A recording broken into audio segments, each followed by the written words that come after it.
Good evening, everyone. A very warm welcome to our parents, students, counselors, as well as our esteemed panelists to the USA panel of our UG Virtual Symposium 2020. TNI Career Counselling is a global admissions consultant and test prep venture for undergraduate, master's, and MBA programs in India and abroad.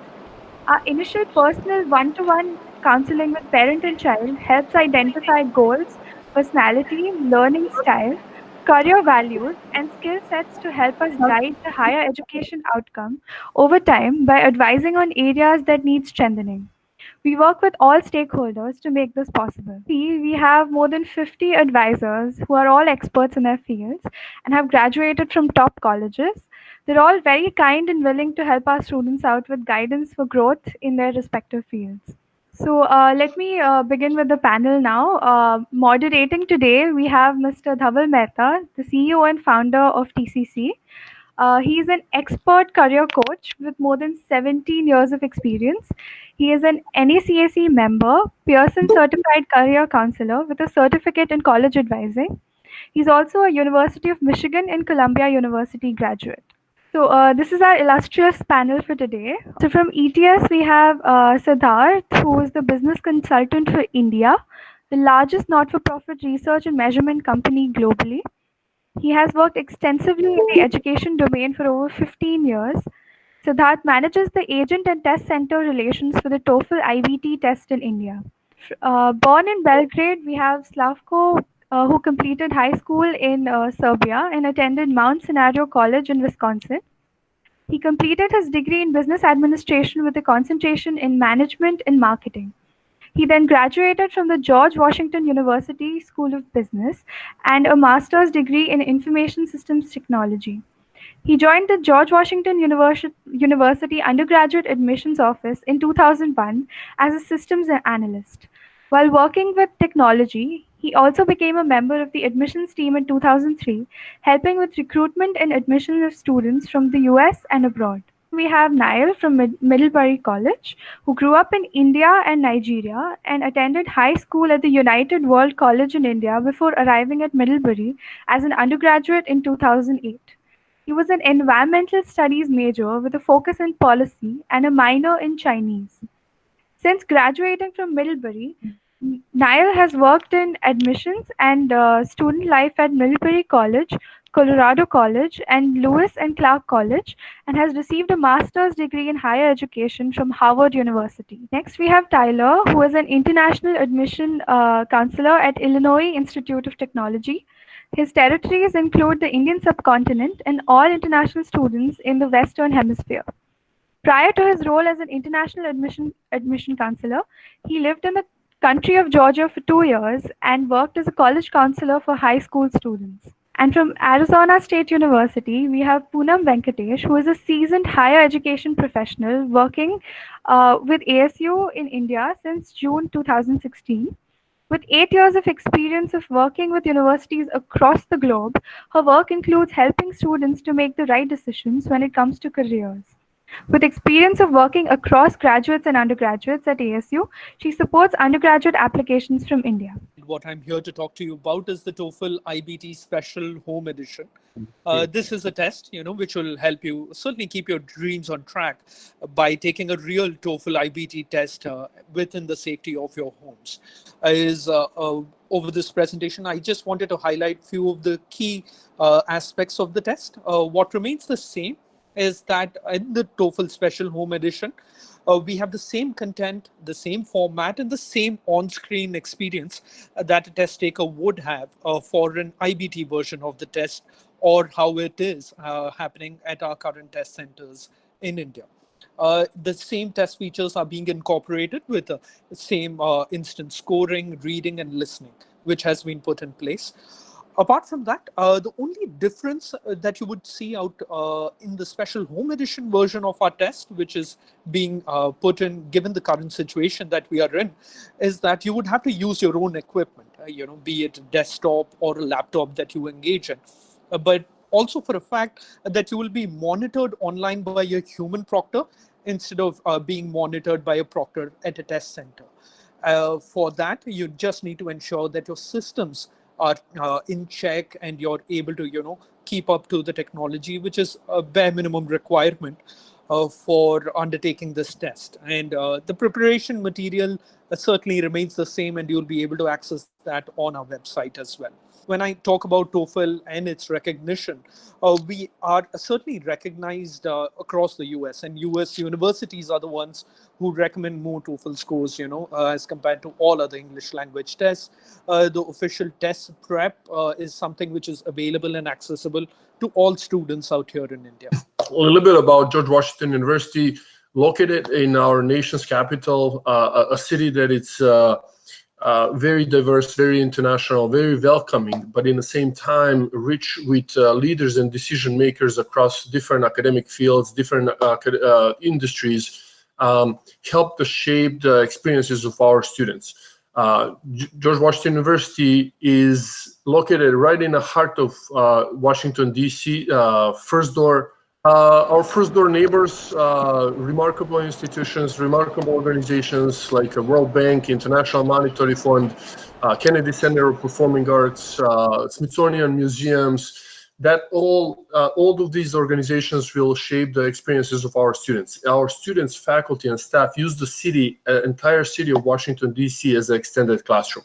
So they're able to enhance and complement everything that they are learning in the classroom through the hands-on learning experiences, internships, research, community service, and they will graduate with real and relevant experience that will give them an edge in competitive job market, or going to graduate programs, seeking professional degrees, whatever they are, whatever the next step might be for them, either here in the US or back home in their home country.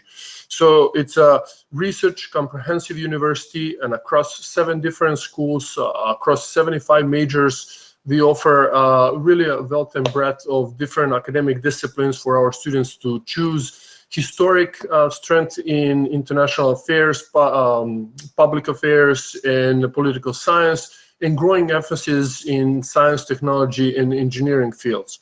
My name is Neil. Thanks for. As I said, I mentioned I grew up in India myself, between India and Nigeria, and sort of found my way to Middlebury College as an undergraduate student, and had a wonderful experience to the level of wanting to return several years after graduating, and sort of being in the higher education field pretty much since I graduated as well. We are located, I'll tell you a little bit about the institution itself. We are a top-tier liberal arts college with an intimate community of 2,500 undergraduate students.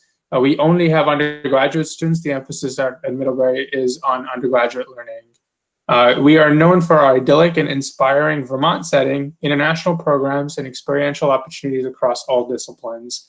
And to learn a little bit about our institution, it's often valuable to start at the mission statement. And our mission statement as an institution is, through a commitment to immersive learning, we prepare students to lead engaged, consequential, and creative lives, contribute to their communities, and address the world's most challenging problems. So as I was saying, we're located up in New England, which is the Northeast in the US, and Vermont is a small state that is north of Boston, north of New York City, and close to the Canada border. And so we're about 45 minutes away from the closest big city, which is Burlington, which is the largest city in the state of Vermont, and about 2 hours away from Montreal, which is, of course, across the border into Canada. And about 3.5 hours from Boston, just to give you a sense of where we are geographically located. So Vermont is known as the Green Mountain State. It's known for its inspiring natural beauty. It's also an incredibly welcoming place and a pretty safe place as well. So, of course, something that's of concern, particularly at this juncture in our history. We are a little bit more of a rural agrarian state. And we, in terms of our response to the coronavirus, have been doing decently well, which we're fortunate about. We're still going to continue to be cautious, but it's one of those places where we see a lot of smaller towns instead of big cities. So Burlington is a city of about 600, 700,000 people, so which is, of course, by India standards, already pretty small. But the town of Middlebury itself is more than just the college. It's a town of about 10,000 people. And here's an image of the town. What you see at the bottom of your screen is the college itself. and further north of there is the town of Middlebury. So there is a strong relationship between the town and the college. It is a quintessential college town. So the students on campus, it's just a couple of minutes walk to get into the town of Middlebury itself.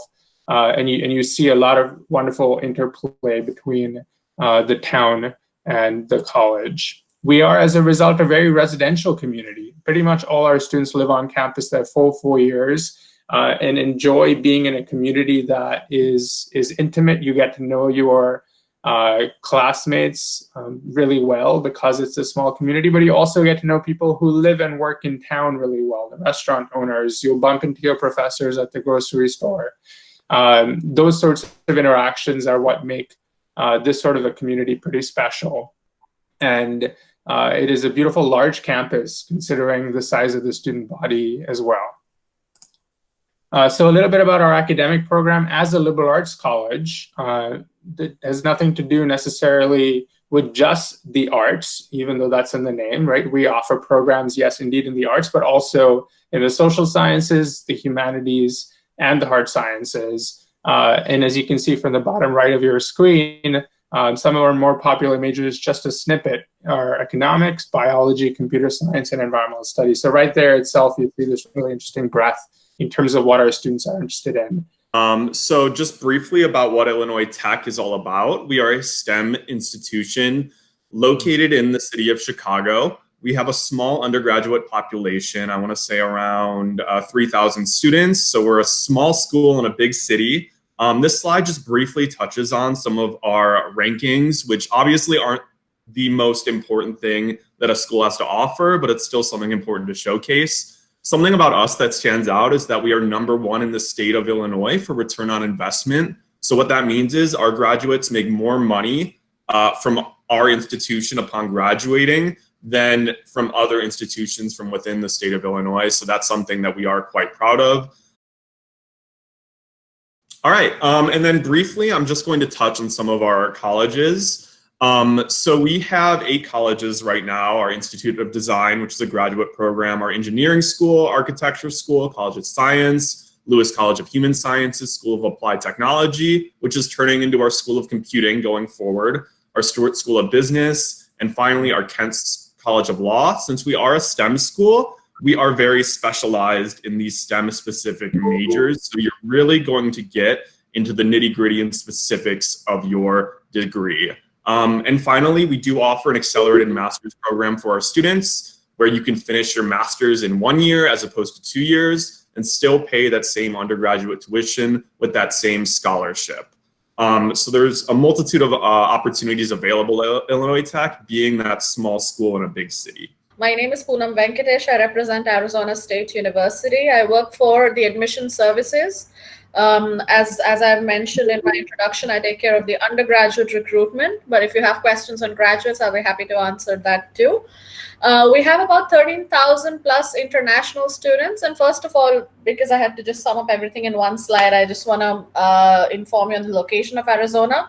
We're a southern state, southwestern state. We're right beside California. Phoenix is the 5th largest metropolitan in the United States. We have 4 campuses across the Phoenix metropolitan area. So if you're calling, if you're dialing in from Mumbai, Delhi, Bangalore, any of these big cities, just like, you have South Bombay, you have North Bombay, or you have NCR versus you have a Gurgaon, or in Bangalore, you have maybe a Sharjapur, and then you have MG Road.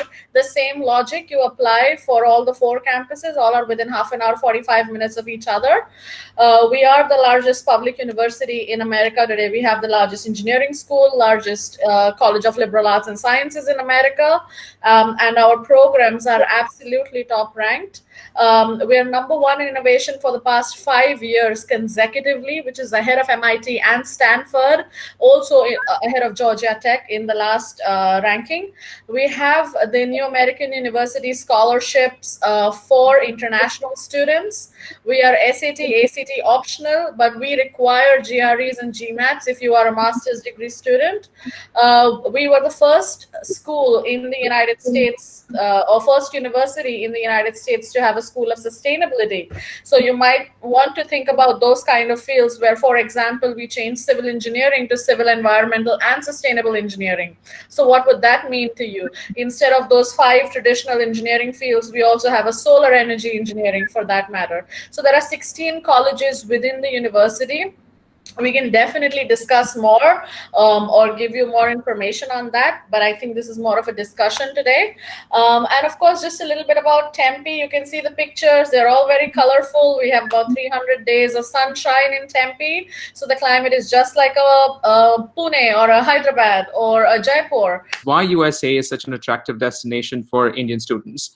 Having studied in the US myself, been to University of Michigan, Ann Arbor, and Columbia University, I did work for 2 years in California, so I did get that experience of a tropical climate. I think it's extremely exciting for undergraduate or for masters to go to the US. I think that the approach of interdisciplinary studies, you get to choose a major and also a minor, if you would like. And to add that with humanities and other electives, I think it's extremely exciting. You can actually build a lot more out of your educational experience. So this is a general slide which will give us an understanding of how US universities consider a holistic profile for admissions, and requirements differ with university and, of course, the area of study. The agenda for today is: what is the new normal? What are the various scenarios for international Indian admits to fall 2020? Are there any easing of admission requirements for fall 2021? Blended learning on campus and online infrastructure, capacity at which universities will run considering this pandemic, and also safety on campus.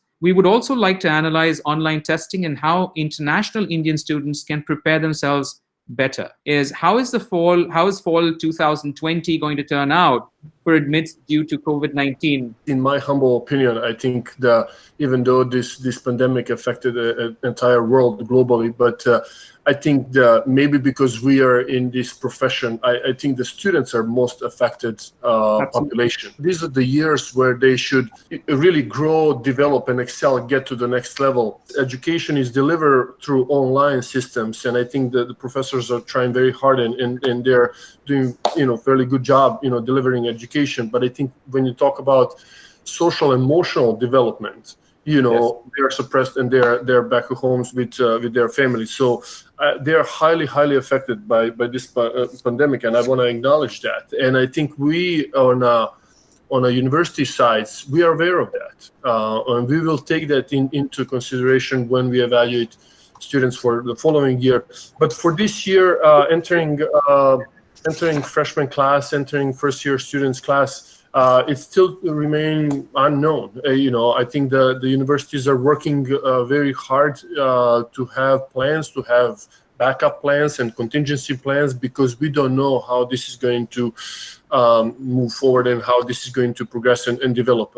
At the George Washington University, we are still geared up to welcome our returning students and our first year incoming freshman class to campus beginning at the end of August, beginning of September, with full understanding that that might not be a case, and we'll have to start either online or to allow some flexibility in terms of the academics, starting in September. Yes, it might be regional, it might be a citywide, but I don't think there will be a individual by university and colleges, because, entire city is affected, the entire area is affected. Another thing I want to point out, how is this going to change for admitted students for 2020, is that when you think about international students, and one of the reasons they are attracted, why the US is the number one destination for education, is because of that living and learning communities. And it's not just education, it's very much that campus experience that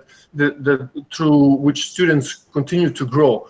If that's not there, then now a lot of students and a lot of families are thinking about deferral options, either for a semester or for an entire year, and they want to pause that education for some time until things are back to normal, until they can be on campuses and continue to have that, not just education, but also that social emotional development. we are monitoring situation, as you mentioned, the embassies and things like that. The other day, we received email from a student actually from Mumbai who says that the first available appointment is February 2021 for visas. Yeah. And so absolutely, you know, I think this is a very complex question, and I think the different regions, different countries around the world will have different challenges, not just in terms of getting documentation, getting visas, but also traveling. I don't have too much more to add. I think Slavko covered the general atmosphere and things that colleges are weighing right now. We at Middlebury in particular do not yet have a decision made for the fall. That the date set for when that will be announced is the 22nd of June.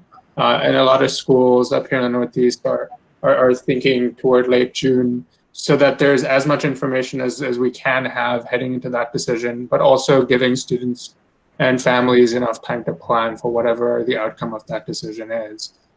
We do have the advantage of having a pretty robust spring start program. So every year, 100 plus students would start their Middlebury experience not in September, but actually in February, and then graduate still a full 4 years later. So obviously the situation is changing rather fast, but Illinois Tech is planning to allow all students, domestic and international, to come to campus for in-person classes for fall 2020. However, for international students, we are giving them the option to take these classes online if they wish or can't come to the US.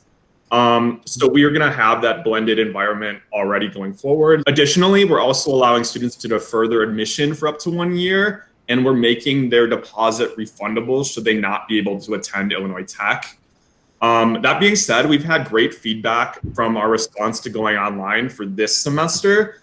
Professors have had to adapt rather quickly. They've created new online curriculums, as well as sent needed hardware for research and experiments for students. So with ASU, as you know, we welcome a large number of undergraduate students on campus. We have announced in-person classes from 20th of August 2020. We are also respectful of the fact that many international students might not be able to join us.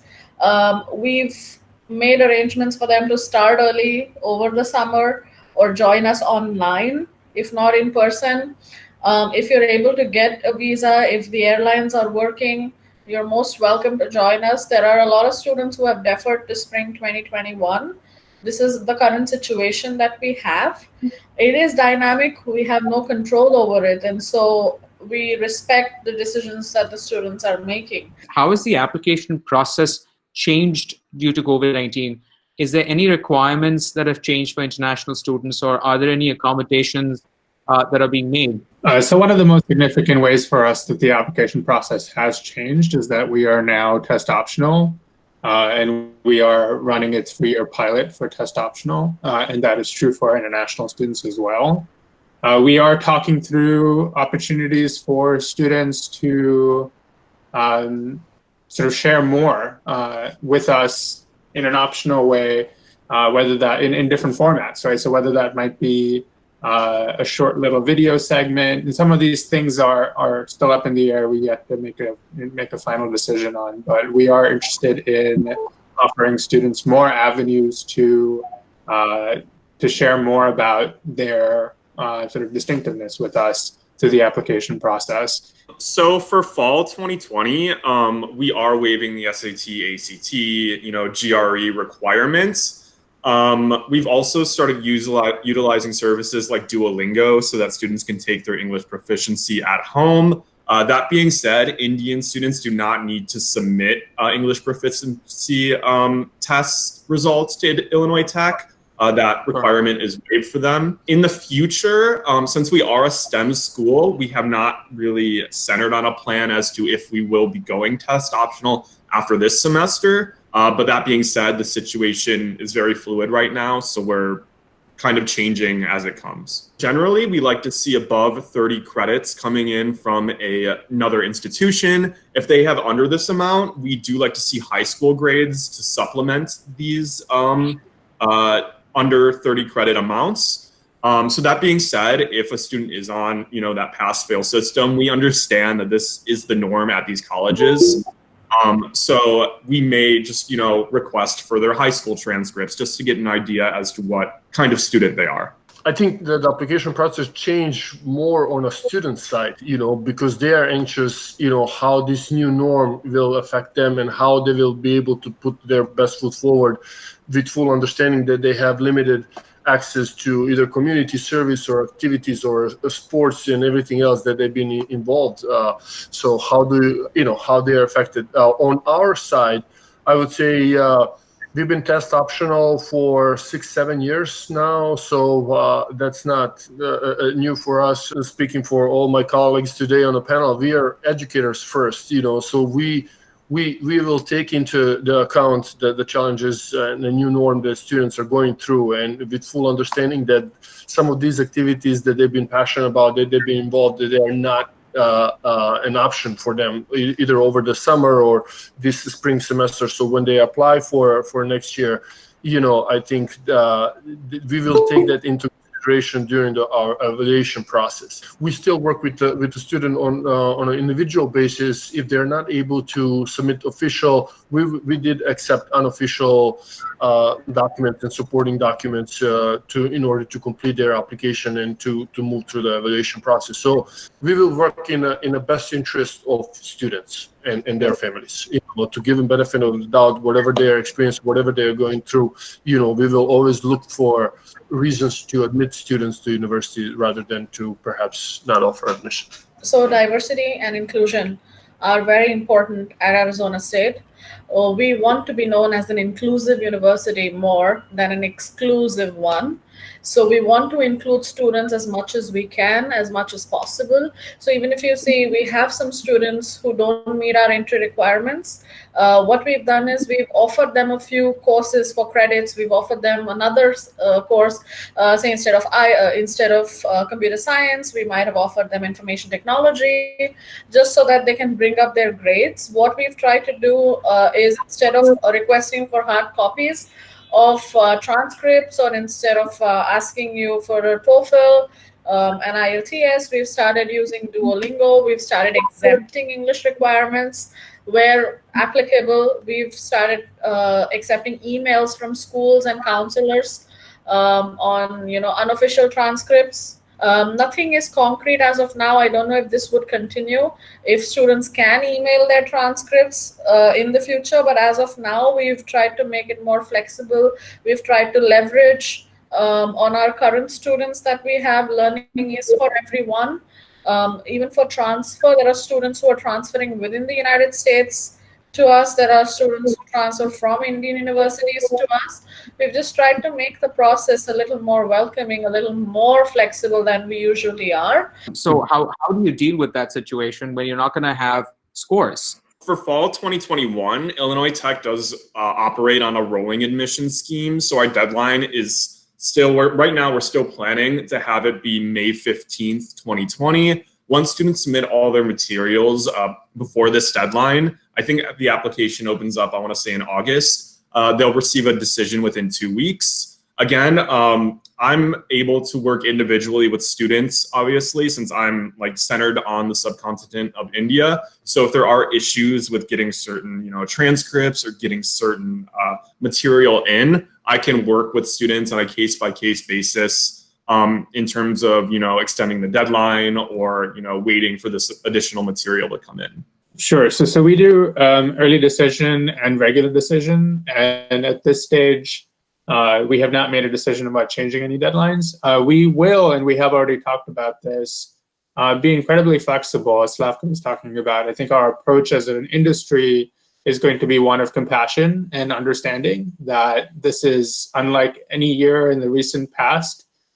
For students who have, each student has faced some sort of unprecedented level of uncertainty or hardship because of the current crisis. I don't think I have much to add. I would just echo, Neil's sentiment too. So, this is what we're, when I was talking about earlier, getting to a point where we're talking about online, learning and testing. So yes, this is certainly an option, which is open and available for students in India to take up and submit their scores to any institutions that they would want to apply to.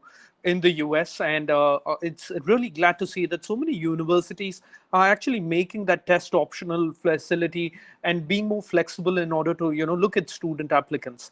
But considering just the number of students that India has applying to US universities, I think one of the ways that they can certainly stand out is by submitting one of those TOEFL scores and showing English language proficiency, as it's not their primary language. And certainly, given the time and situation, we wanted to keep this option available to them so that they are able to take up the entire learning online, prepare for the test very well, and also take up their testing within the safety of their home and their environments, which they're more comfortable in. The question is that will blended learning, including online testing for classes, become the norm? Yeah, I do think that that is going to be the sort of flexibility of it, the ease of it, the transition that seemed to have gone pretty smoothly for most places this year has opened a door a little bit. And I see that that will be used with more frequency,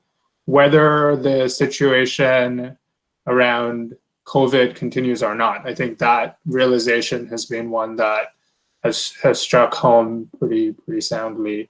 But at the same time, as you were noting, Dhaval, that there are certain intangibles that we really value as a community, as a college community, that simply cannot be done online. Those conversations that you have late into the night with your friends about deep topics, those personal relationships that you're able to build with your faculty members, those activities that you engage with your peers in while on campus, those are real and meaningful parts of your education as well. And we would certainly hope that those will persist going forward. So there's sort of a yes and a no in response to the question, I guess. How is safety and living arrangements on the campus being addressed? If in particular, if there's anything that each university is looking at to make it safer, it would be great to know. I think for everyone. Planning to offer online courses for all international students that are unable to take in-person classes, and we're going to review how our governor is addressing the state of emergency in Illinois. As of May 29th, Illinois is transitioning to a phase 3 in its 5-phase plan to restore itself. So groups of under 10 people can be allowed. Then gatherings of up to 50 people will be allowed in phase 4 with masks still being worn. So we're going to be following these guidelines going forward, what our state government is addressing, and kind of adapt our classroom setting as things change. GW, we have right on campus, right right in the middle of the city. It's GW Medical School, University Hospital, as well as our Milken Institute of Public Health, highly ranked public health school. So there are conversations, I would say, on a daily basis between the leadership of the university and experts in the fields. Right on campus, but also following the DC authorities, and kind of leads in terms of how to respond and how to prevent and how to make this a safe environment for entire community. And so I'm pretty sure as most colleges, university out there, GW also has a devoted website that it's updated daily.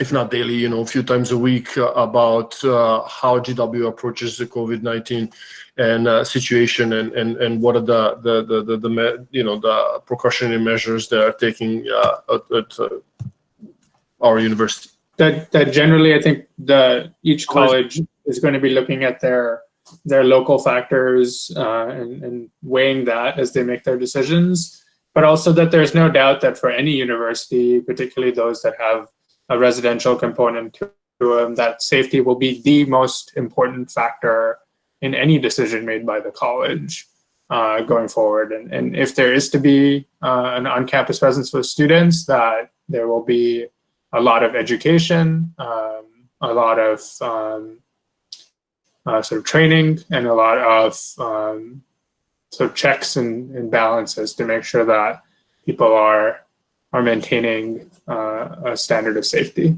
Is there anything that you have that you would want to talk about to to students in India in particular? In terms of what to do to prepare, I guess just be aware of the current situation and how it's unfolding. Stay updated by going to our websites and seeing how we're responding to the COVID crisis. Sure. If students are making the decision to defer, I would recommend, they just find a way to stay busy during that time, whether it's through like online classes, like through their home or through their home country, or a job, or even just, making it known that they're a substantial part of their family and they're, supporting their family during this time on their application. I think that's important, just making it known that they are doing something in this, gap year. I would just, echo what Tyler has mentioned, but it's easier said than done. It's hard to suggest something, but I will mention, and I will encourage students to think about and to be creative. When you think about some of the most successful companies in the world came out of very difficult times, either in terms of the economy or in terms of the, different challenges that we are experiencing around the world. So it's incredible to see sometimes how students are creative and how they can find ways to better themselves, during these very challenging times for all of us. So I will encourage them to think about, to make the most out of their time at home, online, whichever way they can better themselves. I think that will be reflected on their applications wherever they apply. Certainly sort of build on what Slavko was saying and add that, as is consistent with our mission about being global change makers, this is a time where I think there's a lot of opportunity for folks who are able to think about making an impact in their local community, whether it is on a small scale or a big scale. That's less important, but that if you are taking time, or if you do have the time to give, there's a lot of people in need right now, and that's true all across the world. And we often are dealing with incredibly bright, very resourceful students who could spend some time critically thinking about making a community impact, and we'd love to learn more about that as the application season unfolds. As a rep of ASU, I would say reflect on making your profiles better. See what you can do. It is a free time. Get more information, more knowledge. Just improve yourselves as a human being. Look, we're all under lockdown. In India, it's stricter than many other countries. It's not a rat race. Help each other. Just be sensitive towards each other, and make sure, or hope and pray that this time just passes by as fast as possible. Echoing, what other universities have said, I would certainly advise students to look up all their university websites and actually do many virtual visits that many US universities are hosting on their sites.